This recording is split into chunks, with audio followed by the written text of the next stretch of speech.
BNP একমাত্র দল যারা গণতন্ত্রকে লালন করে, মানুষের বহুমত, বহু কথা, বহু চিন্তাকে যারা লালন করে।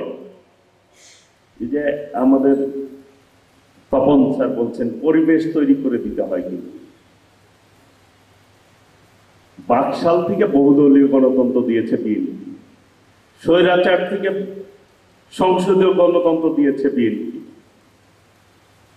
আর এই যে 17 বছরের ফ্যাসিবাদ বিরোধী আন্দোলন হয়েছে, আপনি একটা চিন্তা করেন যে দেশনেত্রী বেগম খালেদা জিয়া 6 বছর অন্যায়ভাবে একটি নির্জন কারাগারে তাকে রেখেছিল, কিন্তু এই ফ্যাসিবাদের সাথে কিন্তু আপোষ করে নাই।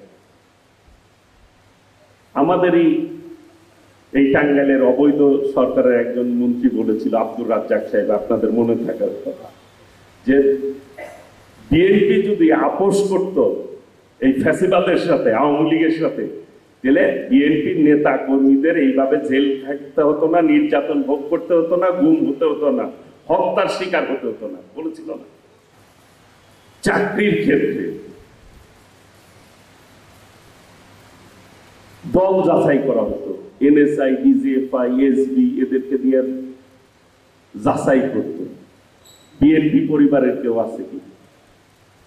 ওই ব্লাড টেস্ট যেমনি করা হয়, আমি ঢোকার পথে দেখলাম যে এই ডায়াবেটিক্স টেস্ট করানো হচ্ছে ওই সাইটে ফ্রিতে, ওই রকম ব্লাড টেস্ট যেরকম করে ওই রকম টেস্ট যাচাই বাছাই করা হতো যে আওয়ামী লীগ হইতে হবে, বিএনপি হইলে চাকরি নাই, যোগ্যতা থাকুক আর না থাকুক।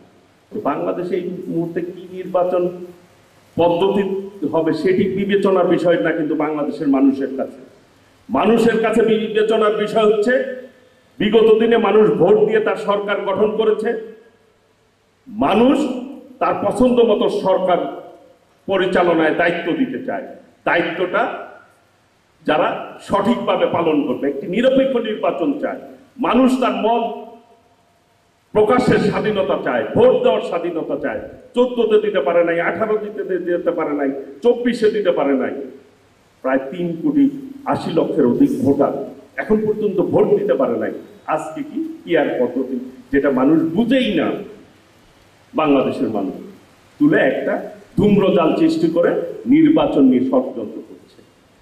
আবার দেখেন বিভিন্ন জায়গায় প্রার্থী ঘোষণা করে দিয়েছে, ঘরে ঘরে যাচ্ছে, গরিব মানুষদেরকে টার্গেট করেছে, তাদেরকে ভুল বোঝানোর চেষ্টা করছে কি একটি ভোট দিলেই নাকি জান্নাতে যাওয়া যাবে, জান্নাতের টিকিট বিক্রি করার মতো।